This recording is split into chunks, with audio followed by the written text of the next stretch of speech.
श्री स्वामी समर्थ. आषाढी एकादशीच्या सर्वांना हार्दिक शुभेच्छा. मंडळी, कालच्या व्हिडिओमध्ये आपण चातुर्मासामध्ये एक व्रत करण्याचं पाहिलं होतं, ते म्हणजे 4 महिने गोपदम काढणे. तर ते कशा पद्धतीने काढणं याची माहिती आपण आज या व्हिडिओमध्ये पाहणार आहोत. पहा, गोपदम म्हणजे 33 कोटी देवांची पूजा केल्यासारखं आहे. तर हे गोपदम काढल्यामुळे आपल्याला 33 कोटी देवांचे आशीर्वाद मिळतात.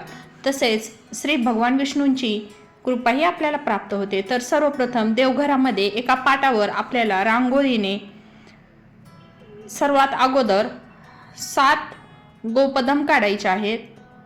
पहा, अशा पद्धतीनं. तर हे दररोज आपल्याला 4 महिने काढायचे आहेत आणि आजपासून आपल्याला सुरुवात करायची आहे.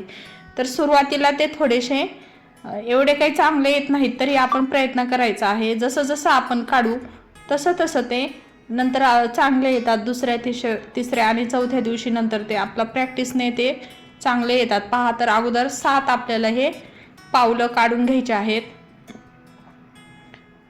आता हे 7 झालेले आहेत. त्याच्यानंतर आपल्याला 6 पावलं काढायचे आहेत. तर अशा पद्धतीने अगदी सोपी पद्धत आहे. या पद्धतीने तुम्ही रोजच्या रोज देवघरासमोर एक पाट ठेवून त्या पाटावर ही रांगोळी काढायची आहे. आणि दुसऱ्या दिवशी पुन्हा आपल्याला ती डब्यामध्ये भरून नवीन रांगोळी काढायची आहे.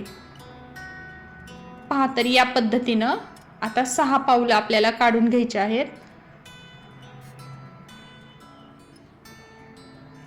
आणि जो 5 नंबरचा, आता 5 काढायचे आहेत. तर 5चे आपल्याला डबल हे करायचे, रिपिटेशन करायचे आहेत. म्हणजे 5 आपल्याला दोनदा 2 ओळी काढायच्या आहेत 5च्या.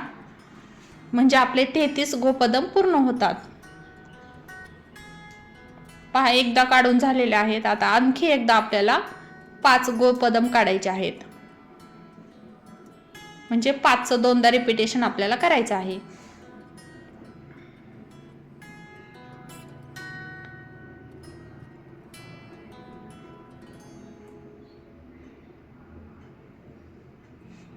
दोन लाईन झालेल्या आहेत 5च्या. आता आपल्याला 4 काढायच्या आहेत. नंतर 3ची काढायची आहे. नंतर 2ची आणि नंतर 1ची लाईन काढायची आहे. अतिशय साधी सोपी सेवा आहे. असं नाही की आपल्याला उपवासच करायचा आहे. तुम्ही ज्यावेळेस देवपूजा करता, देवपूजा झाल्यानंतर दररोज नित्यनियमाने हा नियम तुम्हाला करायचा आहे. पहा, तर 2 झालेले आहेत. आता 1 काढायचा आहे. अशा पद्धतीने 33 गोपदम काढून झालेले आहेत. आणि खाली आपल्याला गोपदम असं नाव द्यायचं आहे, किंवा स्वस्तिक वगैरे काढलं तरी चालतं. मी ते गोपदम असं नाव दिलेलं आहे.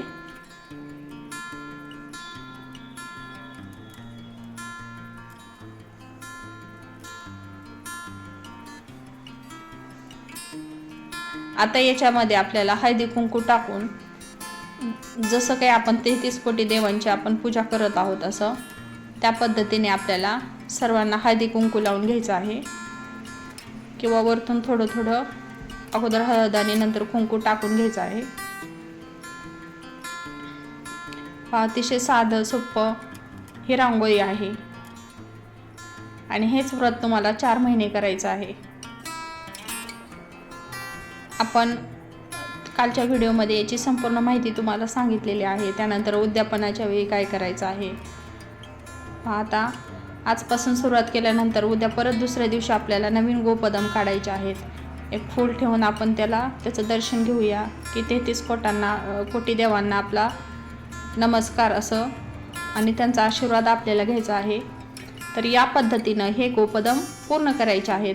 तर मंडळी, साध्या सोप्या पद्धतीने गोपदम कसे काढायचे यावर हा व्हिडिओ बनवला होता. तो तुम्हाला आवडला असेल तर आपल्या चॅनलला लाईक करा, शेअर करा. आणि अशाच धार्मिक व्हिडिओसाठी, धार्मिक माहितीसाठी किंवा नवीन व्हिडिओसाठी सबस्क्राईब करा. पुन्हा भेटू नवीन व्हिडिओसह. धन्यवाद.